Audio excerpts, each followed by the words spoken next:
सब कैसे हैं?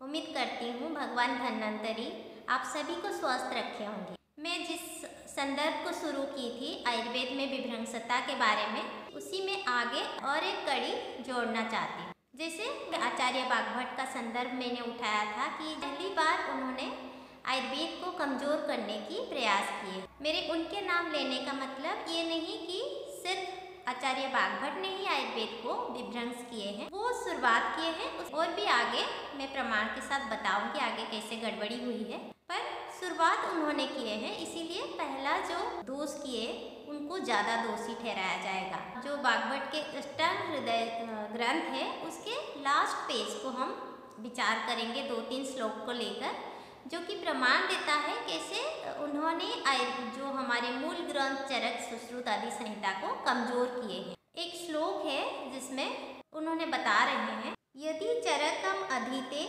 तत् ध्रुवं सुश्रुतादि प्रणिगदित गदानां नाममात्रे अपि बाह्यम् अथ चरक विहीनः प्रक्रियायाम् अक्षिण्ण किमिव खलु करतु व्याधितानां बराक। मतलब अगर हम सिर्फ चरक संहिता को पढ़ते हैं तो सुश्रुत ग्रंथ में जो भी चिकित्सा वगैरह वर्णन किया गया है उसके बारे में नाम मात्र सिर्फ पता चलेगा, उसके बारे में हमें डिटेल ज्ञान नहीं हो सकता। उसी तरह अगर हम सिर्फ सुश्रुत संहिता को पढ़ेंगे, अलग अलग व्याधियों का डिटेल नॉलेज हमें नहीं हो सकता। उनके व्याख्याकारों के हिसाब से व्याधि का दोष, दूष्य, काल, बल ये सब ज्ञान नहीं हो सकता। इससे हम जिस निकाले तो वो बताना चाह रहे थे कि Charak Samhita is for medicinal treatment only and Sushruta Samhita is for surgical treatment only. पर मैं बता दूं ये बात गलत है। मैं पहले भी अपने वीडियो में थोड़ा इस बारे में बताई थी कि चरक संहिता में सर्जरी पार्ट नहीं है, ये सच्चाई है, पर सुश्रुत संहिता सिर्फ शल्य आधारित चिकित्सा है, ये गलत है। सुश्रुत संहिता में सर्जरी पार्ट के साथ साथ सारे जो सामान्य काय चिकित्सा है, मेडिसिनल ट्रीटमेंट है, पंचकर्मा ट्रीटमेंट, ये सारे का वर्णन उतना ही किया गया है जितना कि चरक संहिता में है।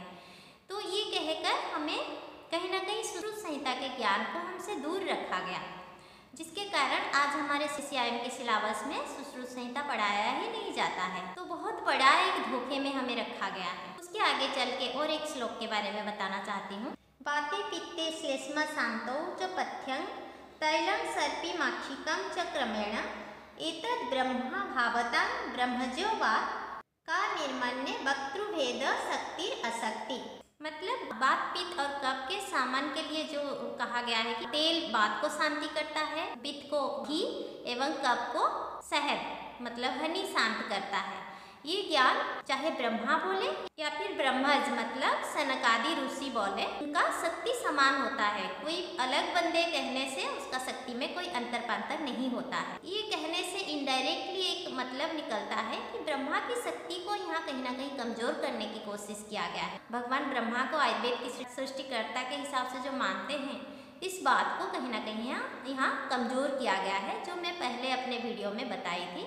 ये संदर्भ है उसका। उसके आगे चलकर और एक संदर्भ बताना चाहूंगी।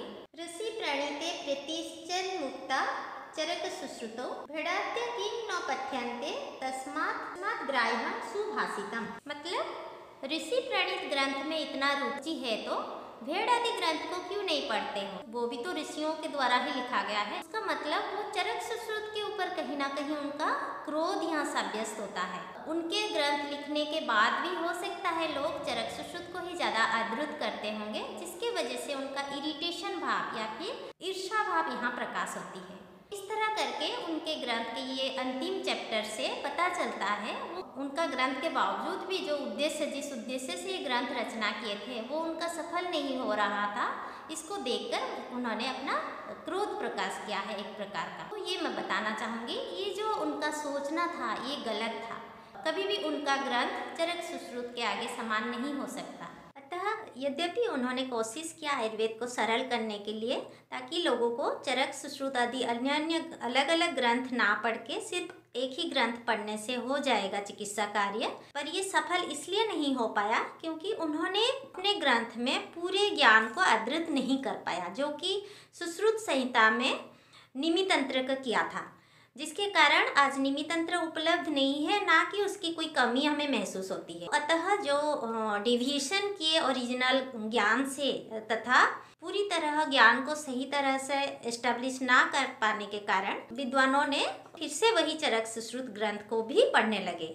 और आगे चल के क्या हुआ, विद्वानों के दिमाग में ये घुसा कि जो ज्ञान था वो असंपूर्ण हो सकता है, इसीलिए वाग्भट ने अपना ज्ञान जोड़ा। इससे अनुप्राणित होकर और भी बहुत ग्रंथ बाद में जोड़ गए, जैसे लघुत्रयी जोड़ा, रसशास्त्र आदि अन्य ग्रंथ भी साथ में जुड़ गए। फलस्वरूप क्या हुआ, जो सरल करने का था उनका उद्देश्य वो और भी कॉम्प्लिकेटेड हो गया।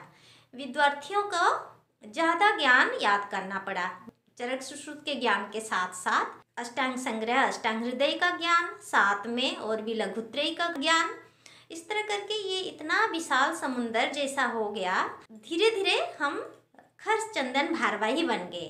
हमारे पास टाइम ही नहीं रहा कि कौन सच्चा है कौन गलत है उसको समझें, हम बस रटते गए। तो इसके फलस्वरूप हम अपनी प्रायोगिक ज्ञान को खो दिए। तो ये है आयुर्वेद विभ्रंशता के मुख्य कारण। भले ही चरक संहिता में ज़्यादा परिवर्तन नहीं आया कह सकते हैं, क्योंकि चरक संहिता हमारे सिलेबस में ऑलरेडी है, पर ज़्यादा क्षतिग्रस्त हुआ हमारी सुश्रुत संहिता, जो कि एक संपूर्ण शास्त्र होते हुए भी हमारे दिमाग में वो एक सिर्फ शल्य शास्त्र व ज्ञान करके घुसा दिया गया, जिसके कारण हम पूर्णतः उसको नहीं पढ़ते हैं। जो पढ़ते भी हैं हम स्टूडेंट्स अपने एंट्रेंस प्रिपरेशन के टाइम में, उसको बस याद करने के लिए हम रटते जाते हैं, उसका सारमर्म को समझने की हम प्रयास ही नहीं करते, ना ही हम उसको चिकित्सा में पूरी तरह प्रयोग कर पाते। तो इसके कारण हमारे पास ज्ञान होते हुए भी उसका विभ्रंशता इतना हो गई कि हम उसको समझकर प्रायोगिक ज्ञान में रूपांतरण करने के लिए यज्ञ नहीं रहे। फलस्वरूप आज सब कुछ होते हुए भी हम अपने मरीजों को सही चिकित्सा नहीं दे पा रहे। तो आज आयुर्वेद को अपने वास्तविक स्वरूप में लाने के लिए अभी हमें चुप बैठने से नहीं चलेगा, हमें आयुर्वेद के लिए सोचना पड़ेगा। सारे विद्वान एकजुट होकर बाद के ग्रंथों के जो भी थोड़ा बहुत योगदान है उनको साथ में लेते हुए मूल ग्रंथ को आधारभूत मानकर हमें आगे ये विभ्रंशता को हटानी पड़ेगी। तब जाके शुद्ध रूप में आयुर्वेद को हम समझ पाएंगे और उसको आगे प्रयोग कर पाएंगे, चाहे उसके लिए हमें अपनी आस्था को भी जलांजलि क्यों ना देना पड़े, क्योंकि आयुर्वेद ही है जो ध्वंसाभिमुखी समाज को बचा सकता है। अतः हमें बिना देर किए आयुर्वेद की उद्धार के लिए हम सबको एकजुट होकर लग जाना पड़ेगा। जय आयुर्वेद।